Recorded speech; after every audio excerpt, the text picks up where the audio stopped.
Ormai è già da tempo che la terra brucia. Non ricordo nemmeno più da quando.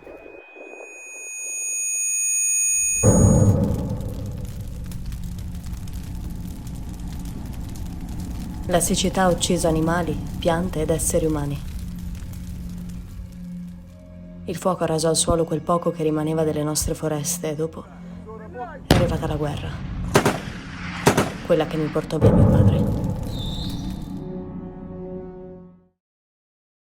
Had a really great sort of emotional core around the conceit of the passage of time, of trauma, sort of a spiritual idea of what life ends up meaning to you after you go through a tremendous amount of pain. So I thought there was a lot of sort of ideas about the end of days, not just for that individual person, but perhaps for the world itself, and sort of a hope for the future while reflecting on the past. So I thought it had a very interesting existential component to it that was really matched by the sort of the natural aesthetic of the backdrop that created an inherent like spiritual vibe that I thought really worked for the piece. It ended up having a very strong emotional heavy weight towards the end. I think there's a line about her believing that death is the only true relief, and I think that that sort of despair is something that people don't want to face, but is a very important dynamic to understanding our past and hopefully in creating futures where this type of despair is not as prevalent. And I thought that the piece was trying to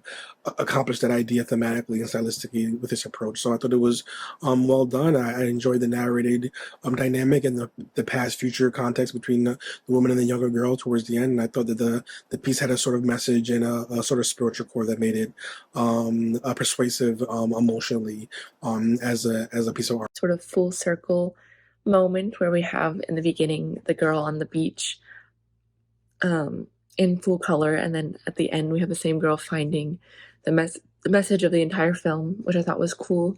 I appreciated the black and white choice, especially since this main character Jadis says that she feels like her life is void of color and it's gray now that she's having to survive on her own.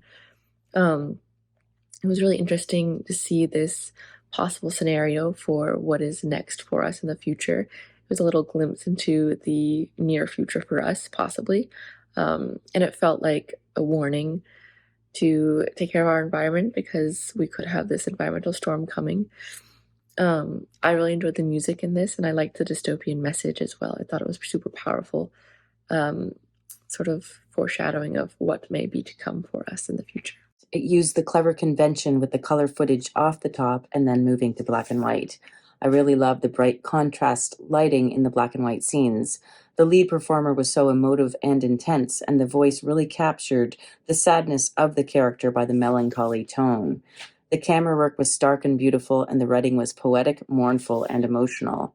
It was an interesting choice to have the writer of the note being from the year 2035, although at first it seemed as if the note was from the distant past. The filmmakers were smart to do part of this in black and white because that was so impactful. It really helped elevate the story and give it a lot of weight. And the story in and of itself was absolute perfection. It was very well thought out, wonderfully acted. And I loved how everything kind of bookended and it tied back into what the beginning was, where the girl found the cell phone and she found the note. And I thought that that was really, really clever. This has a poetic approach in what she says. The monochrome effect, the music, the story, and then we learn that she's saying goodbye to a world of suffering, of loneliness, of injustice, how she feels unfairly affected by the things that happen around her and to her.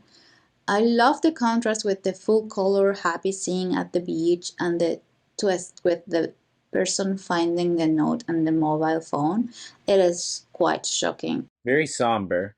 It really kind of puts you into, it opens your eyes in the sense that I feel like The Last Day does a really good job of perspective. As you don't realize until pretty close to the end that this is all from the perspective of a suicide note.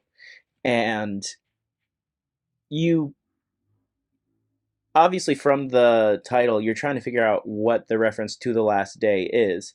Um, there's talks of war, loss, grief, um, and you're wondering which last day is this referring to until you realize the last day is basically our narrator's last day.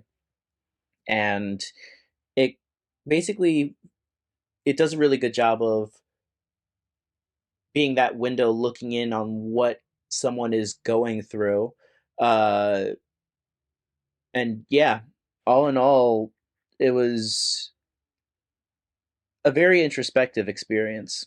It's terrifying how real it feels. You know? But it's also full of like really genius little details, like how the film's in black and white because that the main character says like God doesn't exist to her anymore. That was brilliant. You know, or you know, she's wearing a mother's dress and she's like, this used to smell of my mother's perfume, now it just smells of this thing. That's a really poignant, moving little detail. It just makes this kind of vision of the future all the more real and all the more tragic. Yeah, it just loads the whole thing with a real sense of emotional resonance. And then you have the ending, which I think is genius. It leaves you a lot to think about the nature of time and the world and